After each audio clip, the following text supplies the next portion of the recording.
nikah ini tak usah panjang-panjang pikir. Mau dia mau, kita jadilah itu. Jangan sampai cinta kelapa, kita cinta orang tak apa-apa. Dari mana datangnya cinta? Dari Facebook turun ke WA. Dari mana datangnya kecewa? Waktu jumpa mukanya beda. Nah, sekarang saya jawab beberapa pertanyaan ini. Saya di mana-mana bertanya itu memang saya minta pakai kertas. Kenapa? Karena banyak orang dapat mikrofon nih, dia pula ceramah jadinya. Tak kemana-mana ceritanya. Nah itu. Yang kedua, kalau dapat saya pertanyaan begini, pas nampak saya yang agak-agak sulit, saya lewatkan. Nah, jadi tak nampak bodoh saya. Nah itu tips juga itu. Makanya banyak orang, Ustadz Somad tuh hebat kali gitu dia. Setiap pertanyaan itu dia tak tahu, yang tak bisa itu saya lewatkan gitu. Ini rahasia ini saya buka cuman di PTP 4-nya aja. Kalau di tempat lain mana saya buka kan kelemahan saya kan. Nah, itulah dia. Nah, sekarang kita jawab pertanyaan-pertanyaan ini. Begitulah seriusnya jamaah mengetikkannya, memperinkannya. Memang orang niat mau belajar. Tiba-tiba kita sepelekan, tak kita jawab. Macam mana sakit hati dia. Jadi begini Pak Ustadz. Mak belum apa-apa udah jadi begini. Itu langsung. Tak ada salam, tak ada. Jadi begini gitu. Jadi gini. Aku udah nikah dari... Pakai aku pula. Kalau kita dulu sama Ustadz tuh saya, segan kita pakai aku kan. Memang orang sekarang nih kasar perasaannya. Aku udah nikah Desember 2019. Selama 4,5 tahun nih masih tinggal sama orang tua. Kalau bisa kalian jangan nikah. Jangan nikah. Jangan tinggal sama orang tua dan mertua. Habis nikah itu carilah rumah-rumah kontrak. Ustadz ngomong aja enak aja gitu, mentang Ustadz kan nggak pernah ngontrak. Saya ngontrak dulu di sini, ada rumah peta. Pulang saya pulang Agustus, September, Oktober rumah saya belum siap di Sukakarya. Saya tinggal rumah peta. Saya bawa keponakan saya, istri saya lewat sini. Disinilah aku ngontrak sama almarhumah emak dulu. Jadi ngontrak itu tidak hina. Jadi nikah jangan kalian, karena kalau di rumah nanti kalian akan didikte, tak tahan, macam Tom and Jerry dia di rumah itu. Jadi usahakan bilang sama dia, aku bukan tak sayang dengan kalian mak ya, tapi izinkan kami mandiri, kami mau ngontrak sana, izinkan kami. Jadi belanja cuma belanja kirim juga lah. Ya, biar supaya bisa kalian hidup. Akhirnya bulan Juli 2024 saya beli rumah KPR subsidi take over, masih sisa 5 tahun lagi.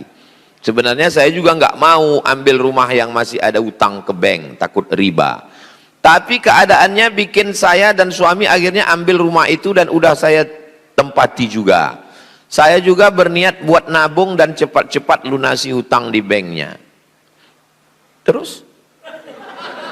Masalahnya sekarang, saya kadang overthinking.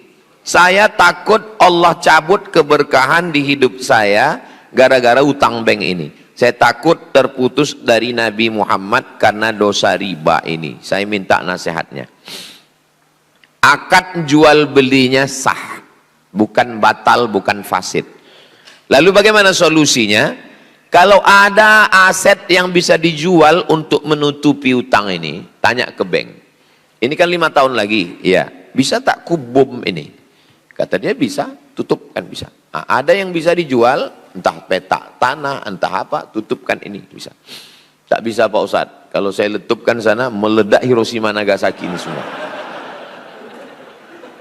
Kalau meletup satu ini, meletup semua. Cicil aja sampai lunas.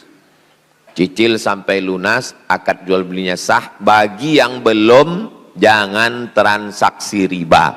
Bagi yang sudah cicil sampai lunas, kok ada yang bisa dibom semakin cepat lebih baik. Macam mana ini kalau aku buat 2 tahun aja? Bisa, tapi tingkatkan bayarannya. Buat 2 tahun. Macam mana sekali? Bisa, tutup sekian juta, tutup. Tak bisa, Tetap ikuti sampai lunas, selesai, jangan buka lagi riba. Beralih ke bank syariah, BRK Syariah, Bank Riau Kepri Syariah. Kita orang Riau, tinggal di Riau, pakailah, hidupkanlah bank syariah kita. BRK itu perjuangan orang Riau, sudah 100% syariah. 3 bank di Indonesia ini BPD-nya yang syariah. Yang pertama Bank NTB, yang kedua Bank Aceh, yang ketiga Bank Riau Kepri. Bangga tidak bangga jadi orang Riau? Nah, beralihlah ke Bank Riau Kepri Syariah. Jangan lagi pakai bank konvensional. Alah, Ustaz Somad itu ngomong-ngomong. Kami tengok videonya banyak juga dia ceramah di bank konvensional. Saya kalau diundang di bank konvensional saya datang, saya ceramah. Tapi yang saya ceramahkan situ, bekerja di sini duitnya haram, makan haram semua saya bilang. Makanya saya kalau diundang ke bank konvensional itu wal awwal wal akhir. Itu yang pertama dan terakhir. Habis itu tak ada diundang orang itu lagi. Sekarang ini udah tak ada lagi diundang konvensional. Dikasih orang tuh minum, tak saya minum. Kenapa? Duit bank konvensional haram diminum. Dikasih orang tuh kue, tak saya makan. Dikasih orang tuh nasi, makan dulu Pak Ustaz. Enggak, saya bilang. Haram makan di bank konvensional. Dikasih orang tuh duit, saya ambil. Saya ambil, saya serahkan ke Yayasan Tabung Wakaf Umat. Ini ketuanya Ustaz Al-Nob Dinar. Karena itu, macam mana kalau Bapak Ibu menyimpan duit 10 miliar di bank konvensional, dapat bunganya. Bunganya tak boleh dibiarkan di bank itu. Bunganya itu diambil, tapi jangan dibawa pulang ke rumah. Serahkan ke lembaga yang dinikmati orang banyak. Kenapa Yayasan Tabung Wakaf Umat? Karena ini beasiswa gratis untuk siswa. Dikasihkan. Tapi kalau mau ngasihkan duit riba begitu, atau duit sogok pilkada kemarin, kasihkan aja, bilang sama Ustaz Al-Nob, Ustaz Al-Nob ini ada duit, dah, jangan pula begini Ustaz Al-Nob, ini ada beberapa duit haram ini, kasihkan aja ini Ustaz Al-Nob, dah, ini begini Ustaz Al-Nob dari Yayasan Tabung Wakaf Umat, tujuan kedatangan kami ini ada beberapa duit haram, ini yang dari calon bupati kemarin, ini yang dari calon gubernur, ini yang pil-pilek, tak usah, kasihkan aja semua udah. Kita pun yang menerima tak usah pula tanya-tanya, ini halal apa haram. Assalamualaikum Ustaz. Waalaikumsalam. Barangkali admin tahu atau tolong tanyakan ke Ustaz Abdul Somad di mana tempat hijrah beliau di akhir zaman sebelum terjadinya dukhan. Tidak-tidak aja ditanya orang ini.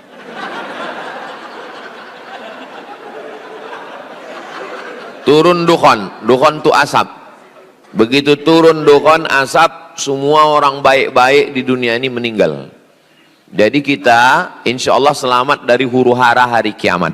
Karena sebelum salam Sahih Muslim 5. Allahumma inni a'udzubika min adzabi jahannam wa min adzabil qabri wa min fitnatil mahya, itu selamat, wa min fitnatil wal mamat wa min syarri fitnatil masihid dajjal. Jadi kita insya Allah kalau beriman beramal soleh tak merasakan huru hara hari kiamat. Kita sudah waktu turun awan dingin itu kita mati semua, bersih, husnul khatimah semua insya Allah. Ustadz mau hijrah kemana? Saya tetap di sini. Saya tetap di Rimbo Panjang, tidak akan hijrah kemana-mana sampai mati saya di sini. Waktu saya lulus PNS dosen 2008 bulan November lulus saya dosen. Di tahun yang sama, saya diterima di KUPUS, College University Perguruan Agama Bandar Seri Begawan, Brunei Darussalam. Saya tanya emak saya, Mak, aku dua pilihan. Aku jadi dosen di UIN atau aku jadi dosen di Brunei. Apa kata emak? Hujan emas di negeri orang, hujan batu di negeri kita, lebih bagus lagi di kampung kita. Kau tetap di Riau nih. Memang betul, batu terus. Sampai sekarang hujan batu.